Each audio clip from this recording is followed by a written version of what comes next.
Hi guys, Jay. Welcome back to the channel. Guys, this is absolutely crazy. I can't believe this. Obviously, this weekend is Toy Fair, and there's a ton of great toy news going around. But there are a couple of pieces that were revealed today, earlier this week, which I am really excited for. And guys, I thought it would be a great time to take a look at this today and go over some of these wonderful new announcements that I just saw. Oh my gosh, I am absolutely stoked for these things, guys. But guys, just before we get started, if you enjoy this type of content, please consider subscribing to the channel. I post up to 2 episodes a week, and I hope you guys will enjoy. And don't forget to hit that bell notification so you'll always know when new episodes are posted. Alright guys, let's get into this. This is going to be absolutely insane. Thanks to our friends over at news.toyart.com. They are a great resource for toy news all year round. Guys, head over there, give them a like and follow. Tell them that Jay sent you. They have been covering Toy Fair announcements this week. And guys, I can't believe some of these things that have been going on. Let's take a look at this. Oh my gosh. Brand new from 3 Zero. This has been teased for some time, but I did want to cover this because honestly, this is huge news for anybody who's a Voltron fan. Yes guys, indeed, the 3 Zero company, the ones who brought you those amazing Mighty Morphin Power Rangers 12-inch figures, have actually released a brand new Robo-Duo Voltron by 3 Zero. So many people getting into the Voltron game right now, it's absolutely insane. But this particular figure was teased earlier in the year. Now we get to see an actual solicitation photo. It's more of a teaser than anything else, but I think it looks absolutely insane. This post comes to us by Joe Moore under Voltron Toy News, and it goes on to say that a new preview of photos has been released by 3 Zero. It gives us a great look at their upcoming Robo-Duo Voltron figure. We originally saw this figure when it was displayed on One Hobby 35 earlier this month. We know that when fully formed, Voltron will stand about 12 inches tall. This is crazy, guys. Let's take a look at this new photo. Holy crap! Oh man, this comes hot on the heels of the Blitzway Voltron, which is just starting to be delivered to the people who pre-ordered it. And yeah, this is crazy. Oh my gosh. And you know what? It seems like they're doing something which is very similar to Blitzway, which is interesting. This was the biggest question. Does this Voltron actually transform? And you know what? It's looking more and more likely that this Voltron transforms. The reason I say that is because if we look closely here at some of the paneling, we can actually see that has covers similar to what Blitzway Voltron has done. We can also see that the legs are actually tucked in behind those little panels. I'm kind of questioning that now. Is this a transformable robot, or is that only because this is a prototype? That's an interesting idea. I'm not sure. But 3 Zero being the kind of company that it is, I think they're going to prioritize more of the cartoon aesthetic and the actual articulation that the figure has rather than the actual transformation, which will be interesting in no doubt. I don't believe, and again, we're going to find out more details about this soon, but looking at the figure, I don't believe that this is a die-cast figure. I think it's more of a plastic figure with die-cast parts. But yeah, I love the overall sculpting. Look at this green lion head. This green lion head is very reminiscent of the cartoon. The round shape inside of its mouth. I really do appreciate that. I also appreciate the sculpting that's actually done with the bottom 2 blasters that are on the bottom part of its mandible. Amazing. This is so great. Again, so many great things happening with Voltron toys right now. We can see that this flap does actually flip up. So that leads me to believe that these are actually transformable toys, because these covers, these flaps, actually go up and actually come down after they're transformed to reveal the lion's legs. After their transformation. Right now they're flapped down so that they actually cover, giving it more of a cartoon aesthetic look. This Voltron is definitely more of the cartoon aesthetic, 100%. You can definitely see all the cleaner lines on all of the lions.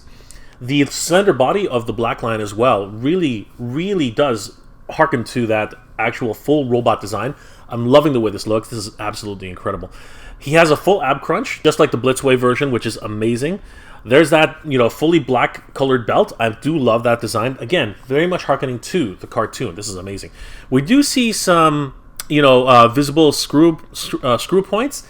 That's not really a deal breaker. I don't mind that. But look how far the joint comes out from the waist swivel. That is incredible. I do love the way this line looks as if it's very articulated. We don't see enough articulation here compared to the Blitzway Voltron, but that time will tell. These are, of course, solicitation photos, and we've only ever seen a singular photo where Voltron is actually standing and holding his blazing sword. So it still remains to be seen just what this Voltron is going to offer. They haven't really confirmed whether or not it's actually a transformable Voltron, but I guess time will tell. So far, though, I am liking what I see. This is insane. I do love it. This is not the only news that happened during this week for Toy Fair. Neca, who usually does their own thing around Toy Fair, has started to release a whole bunch of photos. This article comes from Tony Bakla under Toy Fair, and it goes on to say that Neca have been sharing out Toy Fair reveals very steadily since yesterday, so we're going to go to round them up here and continue the update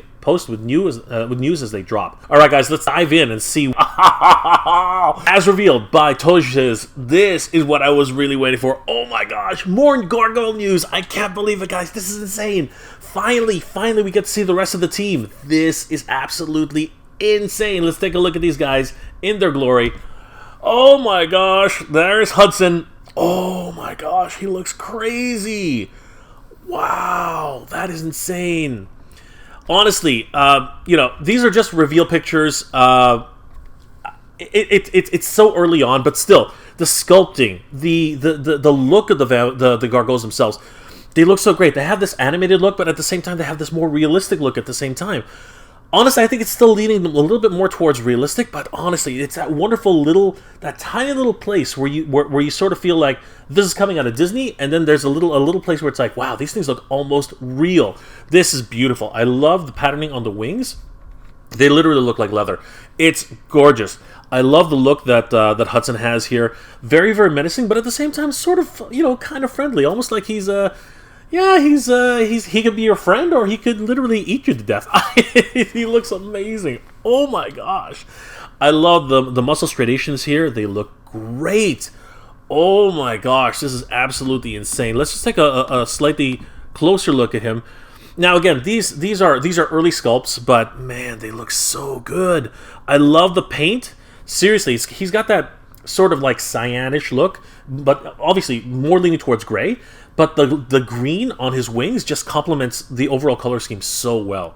There's there is a wash over the entire figure, which really helps to bring out those highlights on the musculature. His big beer belly there. Awesome attention to detail there. Seriously, man, Hudson, he looks incredible. All right, this is Broadway. Oh my gosh, I can't believe it. I've been calling him Hudson this entire time. I just got so excited. And it's been a while since I've seen the show. So basically, I apologize, guys. This is Broadway, and he looks absolutely insane. Oh my gosh! Please don't destroy me in the comments. Actually, go ahead and destroy me in the comments. I welcome it. I welcome the destruction. So that was Broadway. Now let's have a look at Lexington. Yes. Oh my gosh, Lexington was always a fan favorite. The littlest guy, but honestly, he made such an impact. He was one of the guys who really embraced the future, the technology. The younger Gargoyles are the ones who had fun, learning about this new environment that they were in. And Lexington here, man, once again, he really does cross that. He really does have that tiny little threshold between animated and realistic. And I think they really nailed it here. The sculptors over at Neca are absolutely masters at their craft. We can definitely see that wonderful character design from the Disney cartoon, but at the same time, the muscle striations, the sculpt of the smaller character, they really come out with this wonderful wash that they put over the character. It just really brings all of that musculature forward, and I'm so happy that this is actually gonna finally complete the line. Thank you, Neca, for doing this. This is amazing. If we zoom in a little bit closer, we can take a look at a few more details. Oh yes, Lexington here looks absolutely insane. Again, early sculpts, so we see a little bit more roughness here than perhaps on the final figures that are going to be released. But honestly, I love that grimace. It's more of a smile, but it's got this sinisterness to it. It's so amazing. That's what Lexington did look like. He had these huge, gigantic eyes that really kind of peered into your soul. But he was one of the more the friendly. Gargoyles. He tried to trust humans, right? It's crazy. They were never truly accepted in the human world. So it was interesting to see their journey as young gargoyles. Learning to live in this 21st century. Absolutely insane. Wow, Lexington, guys, this is absolutely insane. And now we do get to Hudson. Apologies again, guys. Wow. Now, we already saw a preview of Hudson on their 31 Nights of Fright back in October of last year. This year, we get to see a much more detailed look at Hudson. Oh my gosh, he does look impressive. Wow. Now, I do like Hudson's designs. He actually is one of the few gargoyles that had, a tunic, and he's got like shoulder pads. So yeah, he is older. He needs to defend himself. He's even got gauntlets, slight wrist arm gauntlets, which is pretty awesome. Oh man, just so great. Here he has his I guess it's a swap face, where I'm hoping they all have swap faces. That would be amazing. This is a swap face with obviously his fighting mode. I like to call it that way because their eyes kind of go all comic book like. They lose the pupils in their eye, they lose the irises, and their pupils pretty much dilate and disappear. And yeah, he looks amazing. Oh my gosh, look at that snarl. He looks incredible. Oh my gosh. The first sculpt was incredible. This one just takes it up to 11. This is beautiful. Love the wash again all over the entire figure. I love the patina, the kind of battle damage that is on the shoulder pads that he has here. It also, follows through with the gauntlets. Beautiful stuff. And of course, he has some of the best wings. They have so much more personality with all of the tattered bits. He's an older gargoyle, and he's seen much battle throughout the years. So a couple of arrows through certain parts of his wings. Some slashes. Again, he was probably a little bit more reckless in his youth. So it really does show through. As he's aged. But yes, he definitely is one of those wonderful characters. He's also one of the few gargoyles that wears pants. Crazy. We can see the leather pants here with the stitching.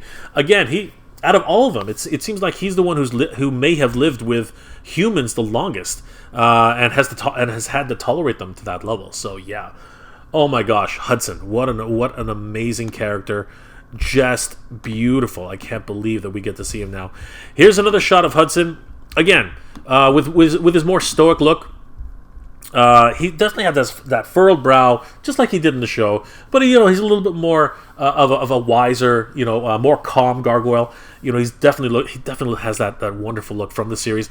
And again, just really, that small line between cartoonish and realistic. Absolutely insane, beautiful. Here he has his hand, which can collapse onto his small sword. Again, another one of the few gargoyles who actually uses weapons. Very, very interesting for a gargoyle. And, of course, this is the one we've all been waiting for, guys. We finally have a first look at Brooklyn. Holy crap. Now, Brooklyn, of course, is the one version of a gargoyle who most of us associate with in terms of, like, the demonic nature of gargoyles. He's got that, that long, elongated beak, those deep sunken eyes, and the two horns that are very, very prevalent on his head. He also has the white mane, and again, he has this crimson red skin. So yeah, in terms of like what a lot of people would associate gargoyles with, they're usually associated with either green skin or red skin. Brooklyn is definitely one of those ones who's associated with that more demonic look. But here, once again, he definitely crosses that line, or really treads that line between cartoonish and realistic. And I think, as I said before, they really have nailed this particular look. I love the way he looks here.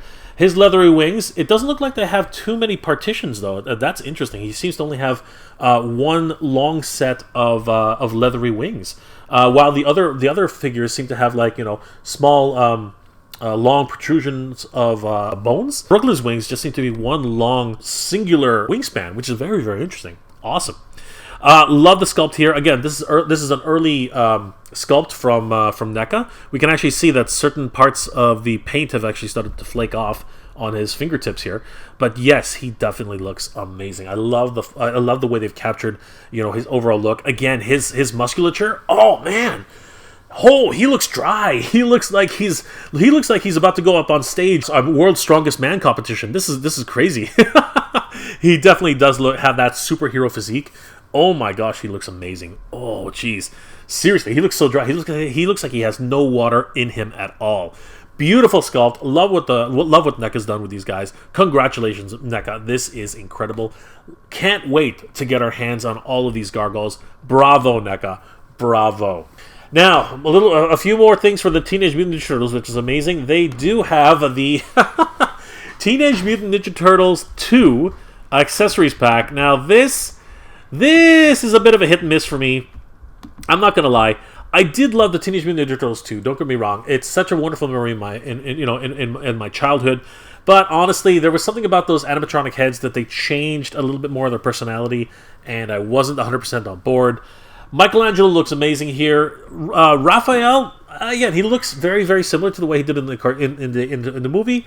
Not too bad. Had this crazy. They all had this crazy underbite, which kind of bugged me.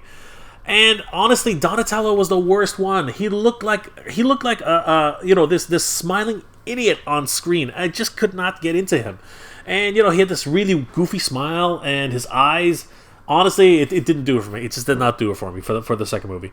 Leo was okay. He had a goofy smile too, but he was all right. But seriously, this looks great. Love the four brothers here with their slices of pizza, all being devoured. So sweet. This looks absolutely amazing.